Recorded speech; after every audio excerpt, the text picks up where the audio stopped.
ধর্মনগর শহরের রাজপথে আজ দুপুরে দেখা গেল অন্য এক ছবি। দেখা গেছে যে এক অন্যরকম দৃশ্য। পদে পদে উদ্দীপনা, তালে তালে স্লোগানের গর্জন, সব মিলিয়ে বিজেপি যুব মোর্চার যুব শক্তির শঙ্খনাদ পথযাত্রা। রীতিমতো নানা বয়সের যুবক যুবতী, স্থানীয় নেতৃত্ব ও কর্মীরা হাতে দলের পতাকা এবং ব্যানার নিয়ে পদযাত্রায় সামিল হন।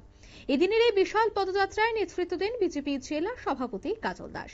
সঙ্গে ছিলেন জেলা কমিটির সাধারণ সম্পাদক জগৎ জ্যোতি দেব, জেলা যুব মোর্চার সভাপতি জয়জিৎ শর্মা সহ অন্যান্য নেতৃত্বরা। পদযাত্রার মূল আকর্ষণ ছিল উত্তর জেলার অন্তর্গত প্রতিটি মণ্ডলের যুব মোর্চার সভাপতিদের সক্রিয় উপস্থিতি এবং নেতৃত্ব প্রদর্শন। পদযাত্রায় অগ্রগতির সঙ্গে সঙ্গে শহরের বিভিন্ন এলাকায় জড়ো হয় সাধারণ মানুষ। রাস্তা জুড়ে দলীয় স্লোগান, দেশপ্রেমের উৎসাহে ভরপুর যুব শক্তির অংশগ্রহণ পুরো পদযাত্রাকে আরো প্রাণবন্ত করে তোলে বলে তারা জানাচ্ছেন। রাজনৈতিক মহলের মতে এই উদ্যোগ যুব সমাজকে সংগঠিত করার পাশাপাশি আগামী দিনে দলকে আরো শক্তিশালী করার বার্তা বহন করছে। যুব মোর্চার নেতৃত্বরা কি বলছেন আজকের এই অনুষ্ঠান থেকে শোনাবো।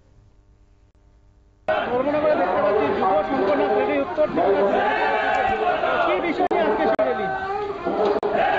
এই ত্রিপুরাতে সিপিএম কংগ্রেসের হাতে কোনো ইস্যু নেই, উনাদের কোনো দলীয় কর্মসূচি নেই, জনগণের জন্য উনাদের করার মতন কোনো কাজ নেই।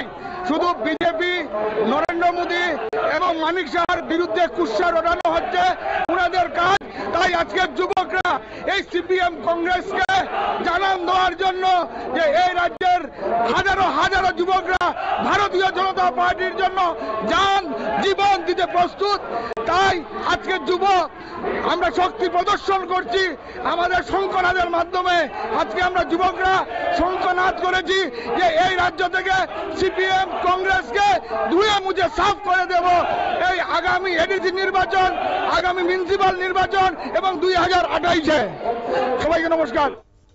আপনারা শুনলেন যুব মোর্চার নেতৃত্বদের বক্তব্য। এদিন ধর্মনগরে যুব শক্তির প্রদর্শন বলে রাজনৈতিক মহল মনে করছে, তবে উৎসাহ উদ্দীপনার সাথেই যুব শক্তি শঙ্খনাদ পদযাত্রা সংগঠিত হয়েছে উত্তর ত্রিপুরা ধর্মনগর শহরের বিভিন্ন রাজপথে ভারতীয় জনতা যুব মোর্চার জেলা কমিটির উদ্যোগে। নিয়ে নিচ্ছি ছোট্ট একটি বিজ্ঞাপন বিরতি, সঙ্গে থাকুন।